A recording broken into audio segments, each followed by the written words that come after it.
Speaking about nursing homes, you guys ready for your next comic? Arthur Belkind, give it up.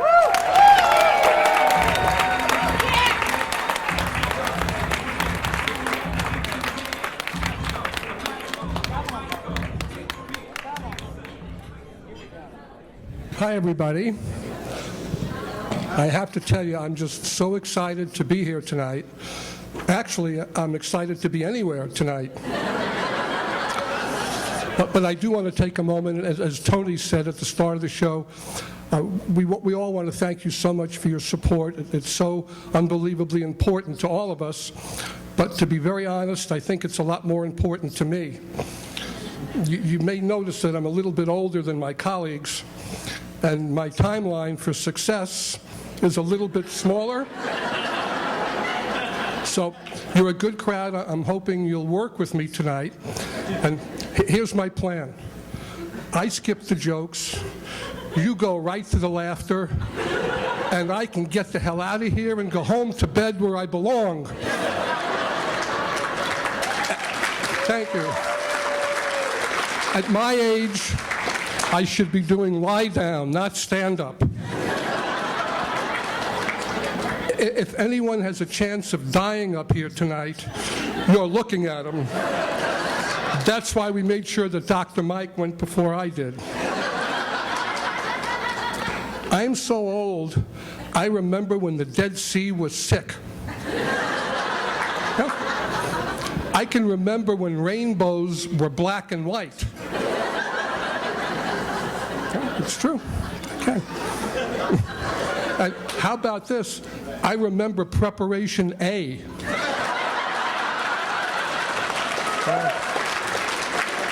See, I'm not the only one. I just got a notification in the mail last week that my birth certificate expired.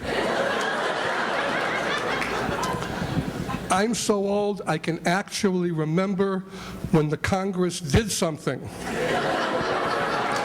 Now, you know, that was a long time ago. I don't lie to my people. I'm very fortunate. I've had a wonderful life so far. I have a phenomenal family. My wife and I have been together for over 30 years. And to be honest, I lost all respect for her the day she married me. But in reality, she's a saint, which is a little strange because we're Jewish. But she even cooks from the Old Testament. Last night she served burnt offerings. And I think she got the recipe when we traveled to the Holy Land.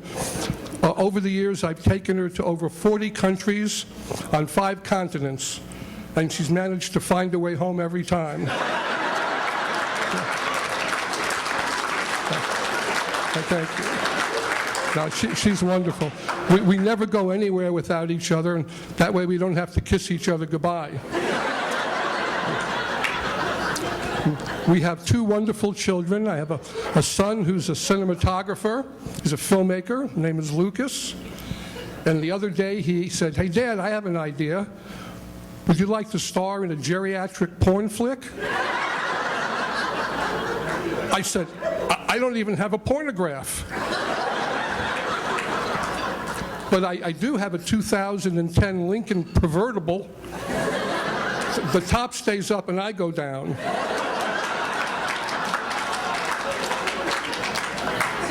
We have a wonderful daughter. Her name is Rachel, and we're very, very proud of her. She's just starting her last semester at ASU, from my mouth to God's ears. And she's pre-med. She's going to go to medical school. Hurry up, sweetheart. Daddy needs parts. I need a hip. I need a knee. And the worst part of getting old is I've outlived my penis. You'll find out. You don't know already, you'll find out. And here's the irony. This is true. On February 20th, I'm going to be 69 and can't.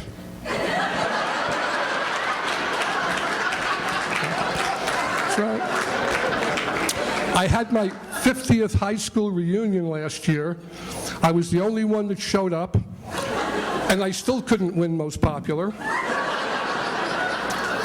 Two of my classmates, and this is true, was Simon and Garfunkel. We went to Forest Hills High School in Queens, New York. We graduated in 1960, but it wasn't cool to be Simon and Garfunkel then, so they changed their names to Tom and Jerry.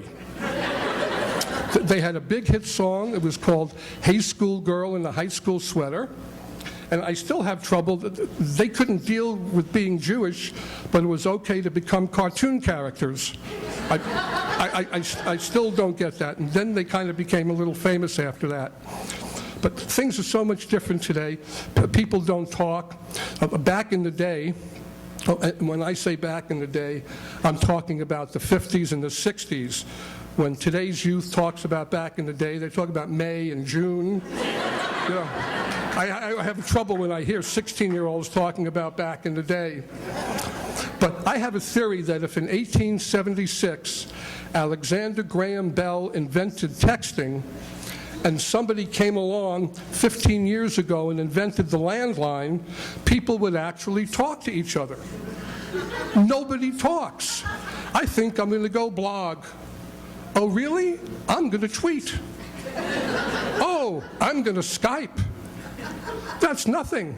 I'm going to go Google someone. To me, that sounds like something that you'd end up in jail for doing. Do you want somebody Googling your mother? Or your daughter? Or your wife? We had communications back then. We had technology. We had voicemail.